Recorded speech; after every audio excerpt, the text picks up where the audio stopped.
আচ্ছা, আম জনতা কি খাবে বলুন তো? কারণ বাজারে তো আগুন, যেদিকেই হাত দিন না কেন সেই সবজির দামই ক্রমশ ঊর্ধ্বমুখী। মুখ্যমন্ত্রী মমতা বন্দ্যোপাধ্যায় তিনি হুঁশিয়ারি দিয়েছিলেন 7 দিনের মধ্যে দাম কমাতে হবে। তারপর আমরা দেখেছিলাম অন ক্যামেরা টাস্ক ফোর্স তারা বিভিন্ন বাজারে ঘুরছে, বিভিন্ন বাজারে যাচ্ছে, দোকানদারদের সঙ্গে কথা বলছে, ক্রেতাদের সঙ্গে কথা বলছে, কিন্তু তারপরেও দাম কমেছে কি? আম জনতার জন্য 4 বেলা একটু খাবার জোগাড় করা সেটা কি একটু সহজ হয়েছে? না, পরিস্থিতি মোটেও স্বাভাবিক হয়নি। টাস্ক ফোর্স বাজারে ঘুরছে বটে, কিন্তু সবজির দাম বেড়েই চলেছে। আচ্ছা, টাস্ক ফোর্স তো প্রায়ই বাজার ভিজিট করছে, তার সত্ত্বেও কেন কমছে না দাম? আমরা জানবো। আমাদের দুই সহকর্মী আমাদের সঙ্গে রয়েছেন সোমা, আমাদের সঙ্গে রয়েছে কৌশিক। দুজনের কাছে যাবো, তবে শুরুতে আমি একটু সোমার কাছে যাই। সোমা, টাস্ক ফোর্স তারা বাজারে ঘুরছে, মুখ্যমন্ত্রী মমতা বন্দ্যোপাধ্যায় রাজ্যের প্রশাসনিক প্রধান তিনি হুঁশিয়ারি দিয়েছিলেন 7 দিনের মধ্যে দাম কমাতে হবে, কিন্তু বাস্তবে ছবি বলছে যে এটা একেবারেই এটা কিছুতেই কিছু হয়নি। কারণ আম আদমিকে এখনো 4 বেলা খাবার জোগাড় করার জন্য রীতিমতন কালঘাম ছোটাতে হচ্ছে, কারণ দাম ক্রমশ ঊর্ধ্বমুখী। এখন কি পরিস্থিতি বাজারের, সোমা? দেখো, মুখ্যমন্ত্রী মমতা বন্দ্যোপাধ্যায় তিনি যে নির্দেশ দিয়েছেন তার পরের দিনই কিন্তু আমরা দেখলাম কলকাতার বিভিন্ন বাজারগুলোতে কিন্তু টাস্ক ফোর্সের প্রতিনিধিরা এবং এনফোর্সমেন্ট ব্রাঞ্চের যারা প্রতিনিধিরা রয়েছেন তারা ঘুরে দেখছেন, ব্যবসায়ীদের সাথে কথা বলছেন এবং দাম কত রয়েছে সেই বিষয়টা কিন্তু তারা জিজ্ঞেস করছেন। 7 দিন কিন্তু আজকে হলো, কিন্তু দাম কতটা কমলো আমি সরাসরি কথা বলে নেব এখানে যারা ব্যবসাদাররা রয়েছেন তাদের সাথে। এই যে সবজির দাম ক্রমশ বেড়ে যাচ্ছিল, এই পটলও আমরা 60 টাকা কেজি দরে কিনেছি এর আগে 7 দিন আগে, এখন কি দাম যাচ্ছে? ভেন্ডির দাম এখন কি যাচ্ছে? এখন 35 টাকা ছোট স্মল সাইজ, বিগ সাইজ আছে 20 টাকা 25 টাকা পাবেন, আর ছোট সাইজ ভেন্ডিটা 35 টাকা পাবেন। আর আপনার পটলের দাম কত যাচ্ছে? পটল বিগ সাইজ আছে 35 টাকা, বিগ সাইজ, স্মল সাইজ 30 টাকা।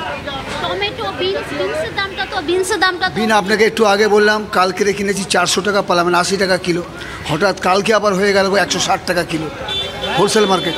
এই যে দামের ওঠানামা হচ্ছে, একদিনের ব্যবধানে দামের এতটা ওঠানামা, এটা কেন হচ্ছে? সেইটা বলতে পারে, বাইরের মাল তো, এ তো এখানকার তো বাইরের মাল আছে, ব্যাঙ্গালোর আসছে, রাঁচি আসছে। এটা কবে নিয়ন্ত্রণ হবে? আপনারা কিছু আজ করতে পারছেন? না, বাজারে যে টাস্ক ফোর্সের প্রতিনিধিরা আসছে, পুলিশ আসছে, আপনাদের জিজ্ঞাসা করছে, তাতে লাভ কি হচ্ছে? কি করে কিছু বলতে পারছি না। সোমা, আমাদের সঙ্গে থাকো, তোমার কাছে আবার আসবো। তবে নবান্ন থেকে মুখ্যমন্ত্রী মমতা বন্দ্যোপাধ্যায় যে সতর্ক বার্তা দিয়েছিলেন, যে দাওয়াই দিয়েছিলেন, সেটা একবার শোনাই দর্শকদের। কাল থেকে রেগুলার মনিটরিং হবে, কোন দিন কি হচ্ছে, আর আমি বলে দিয়েছি আগামী 10 ডেজের মধ্যে কন্ট্রোল করতে হবে। We have to control it. New মার্কেটের ছবি আমরা দেখলাম, সোমার সঙ্গে কথা বললাম, একটু কথা বলে নিই কৌশিকের সঙ্গে। মুর্শিদাবাদ থেকে কৌশিক রয়েছে। কৌশিক, বহরমপুরের ঠিক ছবিটা কীরকম? এই 7 দিনে জিনিসপত্রের দামের কি কোনো হেরফের হয়েছে? একটু কি দাম কমেছে? দেখো, এই 7 দিনের দামের কিন্তু সেই অর্থে কিন্তু হেরফের হয়নি। টাস্ক ফোর্স ঘুরেছে, আর সকালেও কিন্তু এই গোড়াবাজার এলাকায় টাস্ক ফোর্স এসেছিল, কিন্তু সেখানে যে দাম ছিল সেই দামেই কিন্তু রয়েছে। এবং বিভিন্ন এলাকায় যে মুখ্যমন্ত্রীর নির্দেশের পর টাস্ক ফোর্স ঘুরে বেরিয়েছে এবং বিভিন্ন জায়গায় দাঁড়িয়েছে। এবং এখনও তোমাকে দেখাতে বলবো যে দাম রয়েছে। বেগুন কত টাকা কিলো রয়েছে? বেগুন দিচ্ছি 50 টাকা কেজি। 50 টাকা কেজি? হ্যাঁ। উচ্ছা দিচ্ছি 60 টাকা কেজি। 60 টাকা কেজি। একটু আগে বললেন 90 টাকা। ওটা খুচরো আমাদের, খুচরোর দাম, খুচরো নিলে 90 টাকা। এই যে দামের এতটা হেরফের কেন হচ্ছে সেটা তো বলতে পারবো না। চাষ করছে লোক, ওখান থেকে আমাদেরকে কিনে আনতে হচ্ছে। আপনার কাছ থেকে নিচ্ছি, আমার কাছে কোনো নিচ্ছে, 4 জনের কাছ থেকে নিতে হয়। হ্যাঁ, তুমি দেখতেই পাচ্ছ যে দামের যে হেরফের, সময়ে কোনো জিনিস যখনই বলছে 60 টাকা, আবার সেটা কিছুক্ষণে 90 টাকা। টাস্ক ফোর্স আসার সময় দাম কম বলা হচ্ছে এবং পরে আবার কিন্তু সেই দাম বেড়ে যাচ্ছে।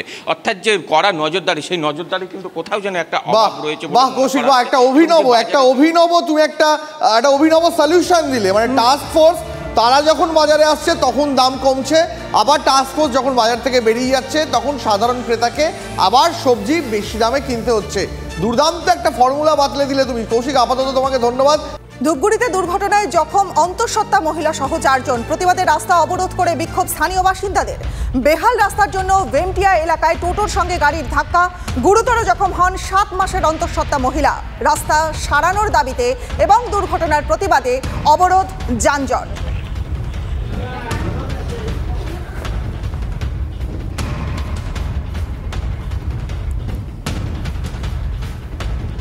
বন দপ্তরের পাতা খাঁচায় ধরা পড়ল পূর্ণবয়স্ক চিতাবাঘ। সোমবার ডুয়ার্সের বানারহাট ব্লকের রিয়াবাড়ি চা বাগানে খাঁচাবন্দি অবস্থায় চিতাবাঘটিকে দেখতে পান শ্রমিকরা।